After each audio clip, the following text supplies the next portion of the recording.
जय हिंद दोस्तों। आज हमारी अग्निवीर आर्मी के लिए सामान्य विज्ञान की क्लास होगी। इसमें कुल टोटल 15 प्रश्न होंगे। चलो प्रश्नों की तरफ चलते हैं। कौन सा एक मात्र स्तनपायी है जो उड़ सकता है? स्तनपायी माने उड़ने वाला ऐसा जीव जो दूध पिला सकता है। मुर्गी, चमगादड़, सांप, इनमें से कोई नहीं। तो क्या है भैया? चमगादड़ है। चमगादड़ एक ऐसा पक्षी है जो अपने बच्चों को दूध पिलाता है, वो स्तनपायी होता है। खगोल का है जिसका अपना प्रकाश होता है, उसे क्या कहा जाता है? गैलेक्सी। कॉमेट, तारा या प्लेनेट? गैलेक्सी क्या होता है? गैलेक्सी भैया तारों का समूह होता है। तारों का समूह होता है जिसे आकाश गंगा के नाम से भी जाना जाता है।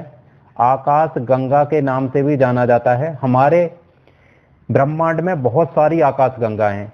कॉमेट क्या होता है? इसे पुच्छल तारा भी बोलते हैं। क्या? पुच्छल तारा के नाम से जाना जाता है, जिसे धूमकेतु धूमकेतु भी बोलते हैं। यह गैस और धूल के कणों से बना हुआ होता है। तारा तारा जो होता है, सूर्य एक तारा है, तो तारे का ही अपना प्रकाश होता है। जितने भी तारे हैं उनका अपना प्रकाश होता है। तो सूर्य एक तारा है और सूर्य का प्रकाश है। प्लेनेट सभी जानते हैं, ग्रह। प्लेनेट क्या होते हैं? ग्रह होते हैं। पृथ्वी एक ग्रह है, तो पृथ्वी का कोई अपना प्रकाश नहीं। वह गठिया डैश से संबंधित बीमारी है? चमड़ा, दिल, हड्डी या दिमाग? गठिया किससे? गठिया भाई गांव में सुना होगा। गठिया किससे होता है? गठिया का दर्द होता है जोड़ों में, मतलब हड्डी से संबंधित है। गठिया किससे संबंधित बीमारी है? हड्डी से संबंधित है। चमड़ा, गठिया स्किन में नहीं होती है, ना दिल की बीमारी है, ना दिमाग की बीमारी है। यह जोड़ों में होती है, मतलब हड्डियों से संबंधित बीमारी है। तो ऑप्शन सी इसका आंसर है। चांद किस ग्रह का उपग्रह है? तो चांद पृथ्वी का उपग्रह है। पृथ्वी का उपग्रह होता है चांद, जिसे चंदा मामा बोलते हो। मंगल के कितने उपग्रह हैं भाई? मंगल के उपग्रह 2 हैं। और सबसे ज्यादा उपग्रह किसके हैं? बृहस्पति के। बृहस्पति के कितने उपग्रह होते हैं? 67 उपग्रह हैं बृहस्पति के। और पृथ्वी का एक ही उपग्रह है, वो क्या है? चांद, जिसे तुम चंदा मामा बोलते हो। तो ऑप्शन क्या है? बी, चांद पृथ्वी का उपग्रह है। ब्रह्मांड का अध्ययन करने वाले विज्ञान को क्या कहते हैं? अनुवांशिकी विज्ञान, खगोल विज्ञान, ज्योतिष विज्ञान, इनमें से कोई नहीं। अनुवांशिकी विज्ञान क्या है भैया? माता पिता के गुणों का संतान में ट्रांसफर होना अनुवांशिकी विज्ञान कहलाता है। और अनुवांशिकी के जनक कौन कहलाते हैं? अनुवांशिकी के जनक मेंडल हैं। कौन से हैं? मेंडल, ग्रैंड जॉन मेंडल है अनुवांशिकी के जनक। खगोल विज्ञान में क्या है? ब्रह्मांड में जो घटनाएं होती हैं, आकाश में जो घटनाएं, उसका अध्ययन होता है। तो ब्रह्मांड का अध्ययन करने वाला विज्ञान क्या होता है? खगोल विज्ञान। ऑप्शन बी इसका आंसर है। ज्योतिष विज्ञान में क्या है? ज्योतिष तुमने पढ़ा होगा, काल और समय का, नक्षत्र के हिसाब से काल और समय का जो अध्ययन किया जाता है, वो ज्योतिषी में किया जाता है। एड्स डैश से होता है? बैक्टीरिया, कवक, चूहा या वायरस? किससे होता है? वायरस से होता है। कौन से वायरस से होता है? HIV वायरस से होता है। HIV की फुल फॉर्म क्या होती है? ह्यूमन, क्या होती है? Human immuno IMMUNO deficiency virus. Human immuno deficiency virus, इस वायरस का नाम है HIV। और एड्स की फुल फॉर्म क्या होती है? Acquired immune IMMUNE immune deficiency DEFICIENCY और सिंड्रोम SYNDROME सिंड्रोम। ये एड्स की फुल फॉर्म भी याद होनी चाहिए। और किस वायरस से होता है? HIV वायरस से होता है। HIV की भी फुल फॉर्म पता होनी चाहिए। तो एड्स किससे होता है? वायरस से होता है। चूहे से तो प्लेग होता है। अब भाई तेल के दिए में तेल किस सिद्धांत से ऊपर उठता है? गुरुत्वाकर्षण के कारण, कोशिकात्व के कारण, उछाल के कारण, तैरने की प्रतिक्रिया के कारण? किसके कारण होता है भाई? कोशिकात्व के कारण होता है। तेल में कोई भी कत्तर या बाती डुबाने से तेल उस बाती में ऊपर चढ़ता है, मतलब तेल नीचे से ऊपर को जाता है। गुरुत्वाकर्षण में क्या होता है? गुरुत्वाकर्षण कोशिकात्व के विपरीत होता है। क्या विपरीत? गुरुत्वाकर्षण में कोई चीज ऊपर से नीचे आती है, ऊपर से नीचे आती है गुरुत्वाकर्षण के कारण। पर कोशिकात्व में क्या होता है? चीज नीचे से ऊपर की तरफ जाती है। तो कोशिकात्व गुरुत्वाकर्षण के विपरीत होता है। हीमोग्लोबिन में कौन सा खनिज लवण पाया जाता है? आयोडीन, फास्फोरस, लोहा, इनमें से कोई नहीं। क्या पाया जाता है? हीमोग्लोबिन में लोहा पाया जाता है। इसका क्या काम होता है? इसका काम होता है फेफड़ों से ऑक्सीजन को ऊतकों तक ले जाना और ऊतकों से कार्बन डाइऑक्साइडों को फेफड़े तक लाना। तो हीमोग्लोबिन में क्या आता है? आयरन, लोहा होता है भाई। निम्न में से कौन सा प्रदूषण अम्लीय वर्षा का कारण है?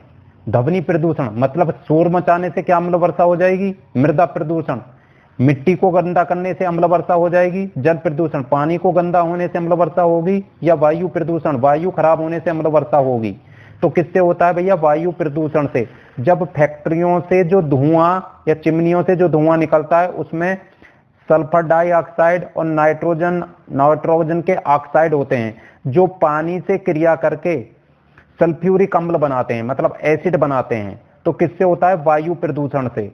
वायु में जब सल्फर और नाइट्रोजन के ऑक्साइड मिल जाते हैं तो पानी से क्रिया करके अम्ल का निर्माण करते हैं, और जो वर्षा के साथ पृथ्वी पर गिरने लगता है उसी को हम अम्लीय वर्षा बोलते हैं। तो अम्ल वर्षा किससे, एसिड रेन किससे होती है भैया? वायु प्रदूषण से होती है। डैश वह प्रक्रिया है जिसके द्वारा पौधे अपना भोजन स्वयं तैयार करते हैं? अलानुवर्तन, पारसरण, प्रकाश संश्लेषण, प्रकाशानुवर्तन। तो क्या है? पौधे अपने भोजन किस क्रिया से बनाते हैं? प्रकाश संश्लेषण से बनाते हैं। इसलिए पौधों को क्या बोला जाता है? स्वपोषी कहलाते हैं पौधे। स्वपोषी कहलाते हैं क्योंकि ये अपना भोजन खुद बनाते हैं। और मनुष्य और पौधों को खाने वाले क्या होते हैं? विषमपोषी होते हैं। अब ये क्या पारसरण क्या होता है और प्रकाशानुवर्तन क्या है? प्रकाशानुवर्तन जो जीव सूर्य के प्रकाश से प्रभावित होते हैं उसमें प्रकाशानुवर्तन की क्रिया होती है। देखा गया हो जो पौधे के तने होते हैं वे प्रकाश की लाइट सूर्य की दिशा में बढ़ते हैं, सूर्य की दिशा में ऊपर बढ़ते हैं। तो इसे धन प्रकाशानुवर्तन कहते हैं, क्योंकि ये जिधर से लाइट आ रही है उसी दिशा में बढ़ते हैं। तो पौधे, सारे के सारे पौधे, पर जो जड़ होती हैं, पौधों की जड़ होती हैं, उनमें ऋण नेगेटिव प्रकाशानुवर्तन पाया जाता है, क्योंकि जड़ प्रकाश के विपरीत दिशा में नीचे की तरफ बढ़ती हैं। तो प्रकाशानुवर्तन की क्रिया किसमें पाई जाती है? अधिकतर पौधों में पाई जाती है, जैसे फोटोट्रोफिज्म भी कहते हैं। और प्रकाश संश्लेषण, धूप, कार्बन डाइऑक्साइड से पौधे अपने भोजन का निर्माण करते हैं, क्योंकि पौधों के पत्ते में क्या पाया जाता है? क्लोरोफिल पाया जाता है। तो पौधे किससे अपना भोजन बनाते हैं? प्रकाश संश्लेषण से अपना भोजन तैयार करते हैं। मनुष्य के हृदय में कितने वाल्व होते हैं? 3, 1, 2, 4।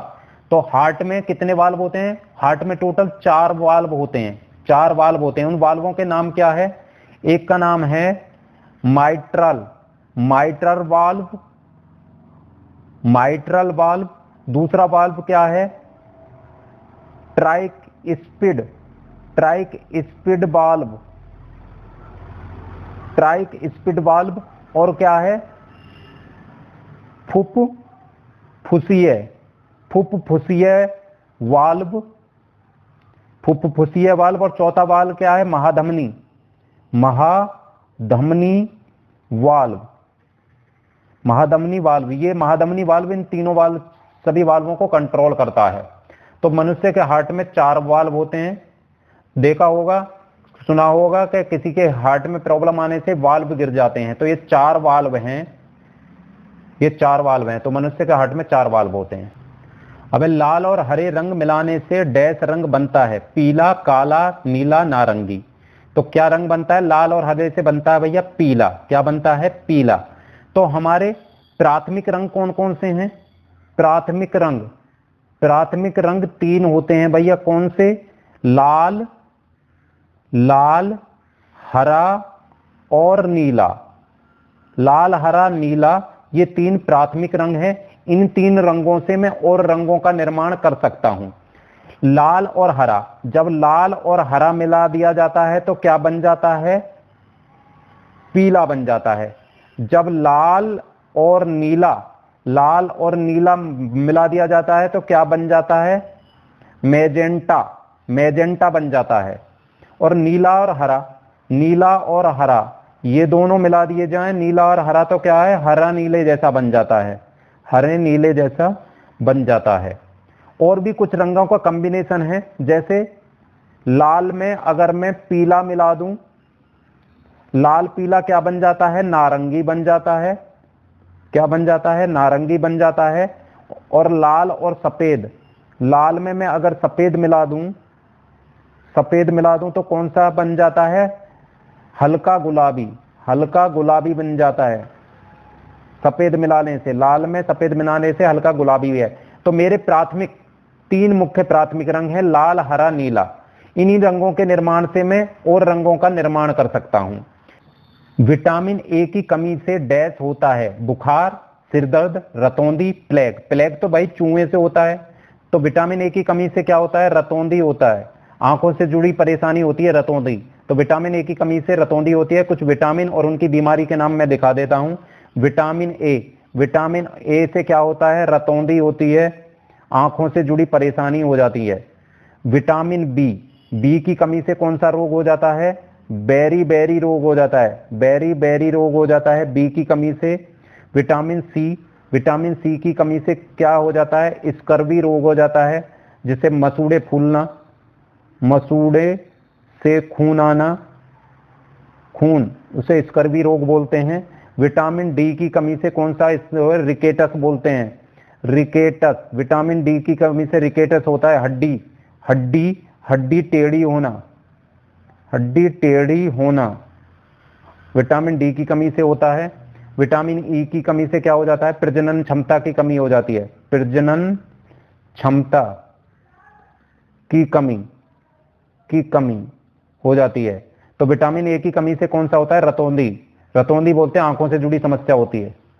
अब सामान्यतः डैश को संध्या तथा प्रातः के तारे के नाम से जाना जाता है। शाम का तारा या सुबह के तारे के नाम से जाना जाता है। शुक्र को, चांद को, वरुण नेपच्यून को या सूर्य को। तो किसको जाना जाता है भैया, शुक्र को। शुक्र को क्या बोलते हैं, वीनस बोलते हैं। शुक्र ही एक ऐसा ग्रह है जो पृथ्वी से दिखाई देता है, और सबके संध्या के टाइम पे और शाम के दिन छिपने और सुबह के टाइम पे ये बहुत ज्यादा चमकीला दिखाई देता है। पृथ्वी से हम सिर्फ शुक्र को ही देख सकते हैं आंखों से। है शुक्र सूर्य की तरफ से दूसरे नंबर का ग्रह है और पृथ्वी तीसरे नंबर का ग्रह है, तो जिसे भोर का तारा या शाम का तारा के नाम से भी जाना जाता है शुक्र को। किस यंत्र से दूध की शुद्धता मापी जाती है, थर्मोमीटर, बैरोमीटर, लैक्टोमीटर, इनमें से कोई नाम है। तो दूध की शुद्धता किससे नापी जाती है, लैक्टोमीटर से नापी जाती है, लैक्टोमीटर से नापी जाती है। दूध में कितना पानी मिलाया है, लैक्टोमीटर से पता चल जाता है। थर्मोमीटर से क्या नापा जाता है, टेम्परेचर, तापमान नापा जाता है, किसको कितना बुखार है। बैरोमीटर से क्या नापा जाता है, बैरोमीटर से नापा जाता है वायुमंडलीय दाब नापा जाता है बैरोमीटर से। बैरोमीटर का पैमाना जो होता है, पैमाने में अगर अत्यधिक तेजी से गिरावट आ जाए तो क्या होगा, आंधी तूफान आने की संभावना है, आंधी तूफान। अगर बैरोमीटर का पैमाना जो है, बैरोमीटर का पैमाना धीरे धीरे कम होए तो क्या होगी, वर्षा की संभावना होती है, वर्षा की संभावना। अगर बैरोमीटर का पैमाने में वृद्धि तो क्या होगा, मौसम साफ हो जाएगा, मौसम साफ। तो बैरोमीटर से ही मौसम का अनुमान लगाया जाता है। जब बैरोमीटर का जो पैमाना है उसमें गिरावट आए और तेजी से गिरावट हो जाए तो आंधी तूफान आएगा। जब बैरोमीटर का पैमाने में धीरे धीरे गिरावट आए तो उससे वर्षा की संभावना होती है। अगर बैरोमीटर की रीडिंग बढ़ती है तो मौसम साफ रहता है। लैक्टोमीटर से दूध की शुद्धता नापी जाती है, दूध में कितना पानी होता है। इसमें पारा भरा रहता है और ये कांच की ट्यूब जैसा होता है जिस पर कुछ स्केल बनी होती हैं। ये किसके सिद्धांत पे काम करता है, लैक्टोमीटर आर्किमिडीज के सिद्धांत पे काम करता है। किसके पे, आर्किमिडीज एक वैज्ञानिक है के सिद्धांत पे काम करता है, थर्मामीटर तो सभी देखा होगा, कांच का होता है जिससे हम बुखार नापते हैं, वो थर्मामीटर होता है।